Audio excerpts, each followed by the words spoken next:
दोस्तों, हमेशा की तरह मैं आपको ऐसा फैक्ट बताऊंगा जो आपने कहीं पर भी, हाँ दोस्तों, कहीं पर भी नहीं सुने होंगे, और ये मेरा वादा है। Bonus fact. क्या आपको मालूम है पाकिस्तान का फेवरेट सुपर हीरो कौन है? तो दोस्तों, मैं आपको बता दूं कि बुर्खा अवेंजर पाकिस्तान की फेवरेट फीमेल सुपर हीरो है, जो पाकिस्तान में बहुत ही ज्यादा पॉपुलर है। इस शो को हारून राशिद ने 2013 में शुरू किया था। पहले इस टीवी सीरीज को बुर्खे की वजह से बहुत ही ज्यादा हिट मिला था, क्योंकि फीमेल सुपर हीरो बुर्खा पहनती थी। लेकिन बाद में ये फीमेल सुपर हीरो पाकिस्तान में बहुत ही ज्यादा पॉपुलर हो गया। दोस्तों, आपको जानकर हैरानी होगी कि इस टीवी शो को इंडिया, अफगानिस्तान और इंडोनेशिया में भी दिखाया जाता है, और इंडिया में इस शो को ZQ चैनल पर दिखाया जाता है। हिंदी, इंग्लिश, तमिल और तेलुगु लैंग्वेज में रोज दिखाया जाता है। यहाँ तक कि इस टीवी सीरीज को बहुत ही ज्यादा अवार्ड भी मिले हैं। Bonus fact. दोस्तों, अवतार मूवी में इस वाले सीन में बहुत बड़ी मिस्टेक हो गई थी, जो विजुअल इफेक्ट आर्टिस्ट ने भी नोट नहीं की होगी। लेकिन हमारी प्यारी जनता है, उसने एक झटके में पकड़ लिया कि भाई इस सीन में कुछ तो गड़बड़ है दया। दोस्तों, आप सबको मालूम होगा कि अवतार की हाइट और उसके हाथ इंसान से बहुत बड़े होते हैं, लेकिन यहाँ पर सबसे बड़ी गलती ये हो गई कि जैक के CGI हाथ को भूल से बहुत ही ज्यादा बड़ा दिखाया गया है, और ये अवतार मूवी की बहुत बड़ी मिस्टेक थी।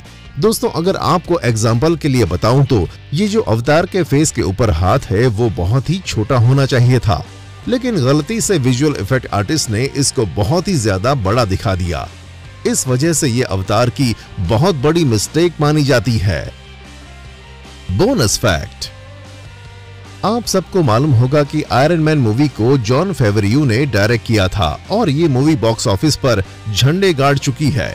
बाद में आयरन मैन 2 डायरेक्ट करने का मौका जॉन फेवरियो को ही दिया गया, लेकिन जैसे ही आयरन मैन 2 बॉक्स ऑफिस के ऊपर एवरेज साबित हुई, बस वहां से जॉन फेवरियो की लंका लग गई, क्योंकि आयरन मैन 2 के बाद जॉन फेवरियो को मार्वल स्टूडियो ने डायरेक्शन पद से हटा दिया था।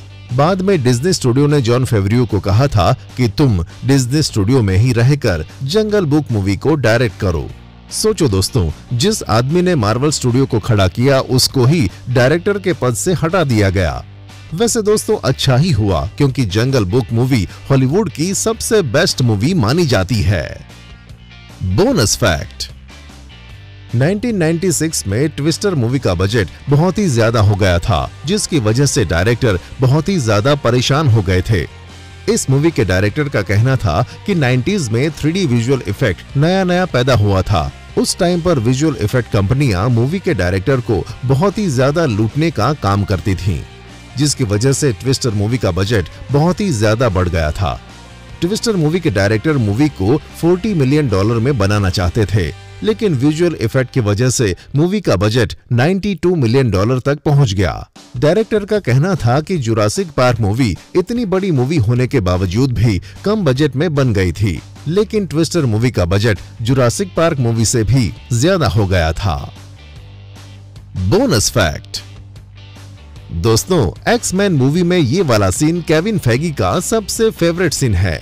हाँ दोस्तों, ये बात सच है। हाल ही में केविन फेगी ने एक इंटरव्यू में बताया कि एक्स-मैन का ये सीन मेरा सबसे फेवरेट सीन है, और आप देख सकते हैं इस मूवी का जो बैकग्राउंड है किसी एक मूवी से मिलता जुलता है। हाँ दोस्तों, ये सीन अवेंजर्स इन्फिनिटी वॉर के बैकग्राउंड से मिलता जुलता है।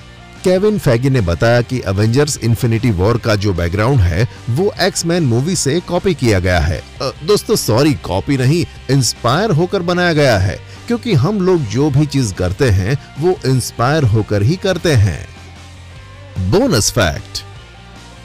बहुत सारे व्यूअर्स मुझे पूछ रहे हैं कि army of the dead movie ने $1 मिलियन ही क्यों कमाए थे।